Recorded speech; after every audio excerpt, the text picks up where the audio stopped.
প্ৰায় ছাত্ৰ ছাত্ৰীৰ থাকে তেওঁলোকৰ ৰিকুৱেষ্ট এটা থাকে যে আমি বহিখন কিদৰে লিখিব লাগে, কিদৰে পেপাৰ প্ৰেজেণ্টেশ্যন কৰিব লাগে, কিদৰে লিখিলে বহিখন ভাল হয়। তো আমি আজি লাইভ তোমালোকক দেখাবলৈ গৈ আছোঁ এখন বহিখনত কিদৰে লিখিছে বা আমি কি কৰিব লাগিছিল নালাগিছিল সেইখিনি কথা আমি ডিছকাছ কৰিম, যাৰ পৰা তোমালোকৰো এটা নলেজ পাবা যে একচুৱেলি বহিত কিদৰে লিখিব লাগে। তো তেন্তে ভিডিঅ'টো ষ্টাৰ্ট কৰোঁ। এতিয়া চব ফ্ৰণ্ট পেজটো দেখিছা তোমালোকে, এই ফ্ৰণ্ট পেজটোৰ পৰা বহুতো ছাত্ৰ ছাত্ৰী আছে ফ্ৰণ্ট পেজৰ পৰা লিখা ষ্টাৰ্ট কৰে। একচুৱেলি ফ্ৰণ্ট পেজটো তোমালোকে লিখিবলৈ নালাগে, ফ্ৰণ্ট পেজটো তোমালোকে এৰি দিবা। ইয়াতো তেওঁ এৰিছে দেখিছা, ইয়াতো একো লিখা নাই। এতিয়া নেক্সট আমি পেজটো লুটিয়াই যদি চাওঁ, তোমালোকে চোৱা আৰু এটা কথা যে তেওঁ ইয়াৰ পৰা লিখিছে, এইখনৰ পৰা লিখিছে, কিন্তু তোমালোকে ইচ্ছা কৰিলে তোমালোকে এইটো পেজৰ পৰা লিখিব পাৰা, ওপৰৰ পৰা তোমালোকে ইয়াৰ পৰাও ষ্টাৰ্ট কৰিব পাৰা। এতিয়া চোৱা ইয়াতে কি লিখিছে সেইটো কাৰণে মই দেখাব বিচাৰিছোঁ। ইয়াত চোৱা, ইয়াতে প্ৰপাৰ এটা গেপ এৰা হৈছে দেখিছা, ইয়াতে প্ৰপাৰ গেপ গোটেইখিনি চোৱা, এই গোটেইকেইটাত ওপৰত ছাইডত হয়নে গোটেইখিনি এটা গেপ, এটা নিৰ্দিষ্ট গেপ এৰা হৈছে দেখিছা, বৰ্ডাৰ এটা এৰা হৈছে দেখিছা তোমালোকে। এইখিনি কৰিব লাগিব, এইখিনি কিহৰ কাৰণে মাৰ্কছ দিবলৈ লাগে ধৰা আমাক, আৰু কেতিয়াবা ষ্টেপল মাৰিলে যদি তোমালোকে এই গেপটো নেৰা, ষ্টেপল মাৰিলে কেতিয়া কি হৈ যায়, কেতিয়াবা ইয়াৰ পৰা ধৰা কোনোবা ইয়াৰ পৰা ষ্টাৰ্ট কৰে লিখা, এইখিনিৰ পৰা ষ্টাৰ্ট কৰি দিয়ে। এইখিনিৰ পৰা ষ্টাৰ্ট কৰিলে কি হ'ব, তেওঁলোকৰ যেতিয়া ষ্টেপল মাৰিব তেওঁলোকৰ কি হয়, ইয়াতে ষ্টেপলৰ হেৰিটো পিনটো লাগি যায় আৰু টিচাৰে চাবলৈ দিগদাৰ হয়। গতিকে সেইটো তোমালোকে নকৰিবা, এটা গেপ এৰিব লাগিব। এতিয়া আটাইতকৈ ধুনীয়া বস্তুটো হৈছে ইয়াৰ যে এইটো দেখিছা তোমাৰ বক্স এটা ভিতৰত লিখিছে, ইয়াত বক্স এটা ভিতৰত লিখিছে। এতিয়া তোমালোকৰ হয়তো মনত আহিব পাৰে যে এয়া বক্স বনাই থাকিলে এক্সামত বহুত নম্বৰ মানে বহুত টাইম যাব হয়নে, এটা বহুত টাইম যাব। আৰু এটা ইয়াতে কথা এটা কৈ লওঁ যে ভিডিঅ'টো এতিয়া আমি এইখিনি HS কথাই ডিছকাছ কৰি আছোঁ, মানে HS 2025 যিসকলে দিবলৈ গৈ আছে তেওঁলোকৰ এনেকুৱা বহি থাকিব, কিন্তু HSLC যিসকলে চাই আছে তেওঁলোকৰ কিন্তু ৰুলিং থাকিব, আৰু তেওঁলোকৰ কেনেধৰণৰ মানে কি বুলি কয় পেঞ্চিল দি আঁচ পৰাৰ দৰকাৰ নাই,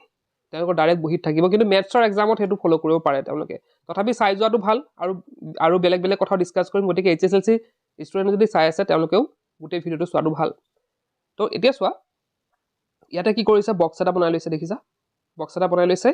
ইয়াতে কি দিছে কুৱেশ্যন নম্বৰ, আৰু ইয়াতে কি দিছে আনচাৰ্ছ। ইয়াতো সেইটো কথাই কৈ আছিলোঁ যে হয়তো বহুতে ভাবিব পাৰা যে এইবিলাক বক্স বনাই থাকোঁতে বহুত টাইম যাবগৈ দেখোন। তোমালোকৰ পেপাৰখন মানে আনচাৰ শ্বীটখন 15 মিনিট আগতে দিয়ে, তো 15 মিনিট তোমালোকৰ কাৰণে যথেষ্ট হয় এইবিলাক কৰিবলৈ। এই গোটেই পেপাৰখিনি দেখিছা, গোটেই মানে যোনে লিখিছে বহিখন তেওঁ কিন্তু একদম লাষ্টলৈকে কৰিছে কামটো, আৰু তেওঁ মানে ধুনীয়াকৈ টাইমটো মেনেজ হৈছে। গতিকে তোমালোকৰ মেনেজ হ'ব 15 মিনিট কিন্তু যথেষ্ট হয় এইটো প্ৰেজেণ্টেশ্যনৰ কাৰণে, আৰু প্ৰেজেণ্টেশ্যন ভাল কৰিলে কি হয় আমাৰ মাৰ্কছ পোৱাত সুবিধা হয়। তো যি কি নহওক, এতিয়া চোৱা ইয়াতে কুৱেশ্যন নম্বৰ, ইয়াতে আনচাৰ্ছ, আৰু এইটো যে কুৱেশ্যন নম্বৰ আৰু আনচাৰ্ছ দিলে ইয়াৰ পৰা এটা টাইম বাচি গ'ল কি, আমি যদি এটা এটাকৈ লিখিলোঁ, ইয়াত চোৱা পিছৰ আনচাৰ যে লিখিছে question number 1A direct answer লিখি গৈছে দেখিছা, কাৰণ তেওঁ মেনশ্যন কৰিয়ে দিছে যে ইয়াত কুৱেশ্যন নম্বৰ থাকিব আৰু ইয়াত আনচাৰ থাকিব। গতিকে তোমালোকে যে বাৰে বাৰে answer to the question number, answer to the question number, answer to the question number সেইবিলাক লিখোঁতে কিন্তু বহুত সময় যায়। গতিকে তোমালোকে যদি এনেকৈও কৰি লোৱা, প্ৰেজেণ্টেশ্যনটো যদি তোমালোকে এনেকৈ বনাই লোৱা, তথাপি কিন্তু তোমালোকৰ সুবিধা হ'ব। এতিয়া দেখিলা তোমালোকে যে ইয়াত কুৱেশ্যন নম্বৰ দিছে, ইয়াত ডাইৰেক্ট আনচাৰ লিখিছে, answer to the question number তেনেকুৱা একো লিখিবলগীয়া হোৱা নাই, হৈ গ'ল। এতিয়া ইয়াত চাবা কুৱেশ্যনৰ এটা কুৱেশ্যন আনচাৰ লিখিছে ইমানলৈকে, হ'ল। ইয়াৰ পিছত নেক্সট কুৱেশ্যনৰ কাৰণে অলপ জেগা গেপ এটা এৰিছে দেখিছা। তো বহুতে কি কৰে এই গেপটো নেৰে, তেওঁলোকে কি কৰিব ইয়াতে এই যে ইয়াতে শেষ হ'ল নহয়, ইয়াৰ পৰা ষ্টাৰ্ট কৰিব, তেওঁলোকে ইয়াৰ পৰা ষ্টাৰ্ট কৰি দিব, লিখাটো ইয়াৰ পৰা ষ্টাৰ্ট কৰিব, গোটেই ক'ত এণ্ডিং হ'ল ক'ত ষ্টাৰ্টিং হ'ল একো গম পোৱা নাযায়। কিন্তু এইখনত তোমালোকে দেখিছা, তোমালোকে দূৰৰ পৰা দেখিলেও গম পাবা, যদি দূৰৰ পৰা চোৱা তেতিয়াও গম পাবা যে এইটো কি হৈছে, এইটো কুৱেশ্যন বেলেগ এটা নম্বৰ কুৱেশ্যন, এইটো বেলেগ এটা নম্বৰ কুৱেশ্যন, এইটো এটা বেলেগ নম্বৰ কুৱেশ্যন, হৈ গ'ল। তাৰপিছতে দেখিবা ইয়াতে লিখিছে PTO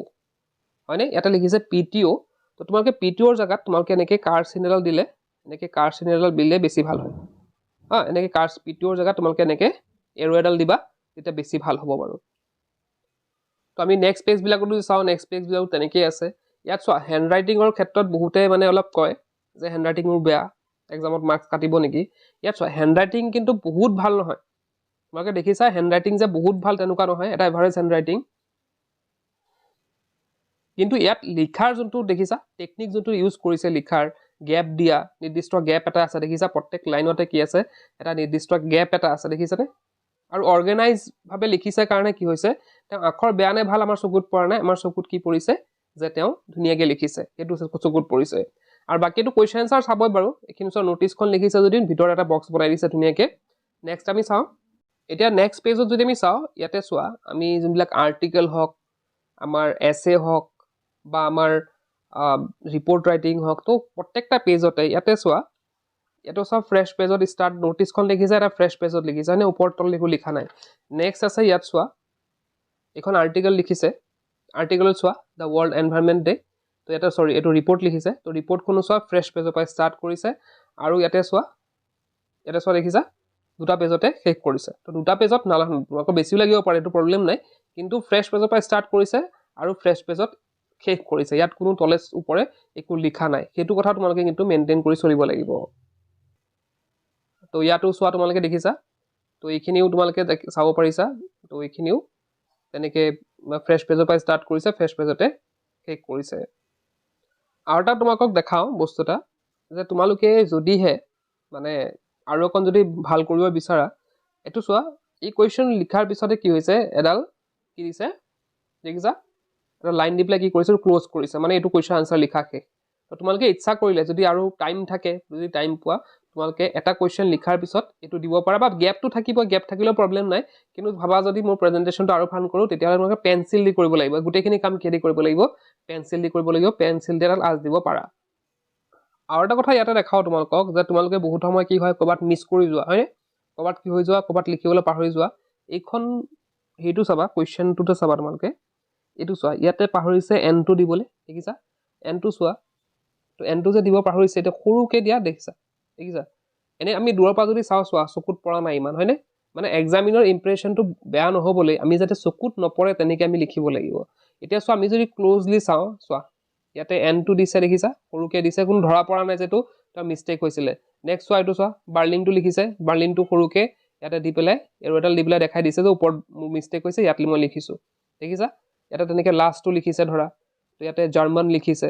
হয়নে তো তেনেধৰণে তোমালোকে চোৱা ফ্ৰেছ লিখিছে চোৱা কোনো তেনেধৰণে বইখন যদি তোমালোকে লক্ষ্য কৰা তোমালোকে কিন্তু কাটা কাটি খুব কম দেখা পাবা ইয়াত দেখিছা তোমালোকে পুৰা মজমিলা প্লেচ দেখালোঁ সেই পেজবিলাকত তোমালোকে কিন্তু খুব কাটা কাটি খুব কম দেখিবা হা আৰু চোৱা গোটেইটো কি ধৰিছে ধুনীয়াকৈ লিখিছে আখৰ কি হওক হয়তো ভুলো থাকিব পাৰে সেইটো মই কোৱা নাই কিন্তু লিখাত কিন্তু তেওঁ বহুত কি কৰিছে ফ্ৰেছকৈ লিখিছে আৰু এক্সামিনাৰ যাতে ইয়াত চাই পেলাই ভাল পায় তেনেকৈ তেওঁলোকে প্ৰেজেণ্টেশ্যনটো ৰাখিছে তো এইখিনি আছিলে দেখিলা তোমালোকে প্ৰেজেণ্টেশ্যনটো কিদৰে ৰখা হৈছে তো তোমালোকেও এনেধৰণে ফ'ল' কৰিব পাৰা এইখিনি কথা তোমালোকে ফ'ল' কৰিব পাৰা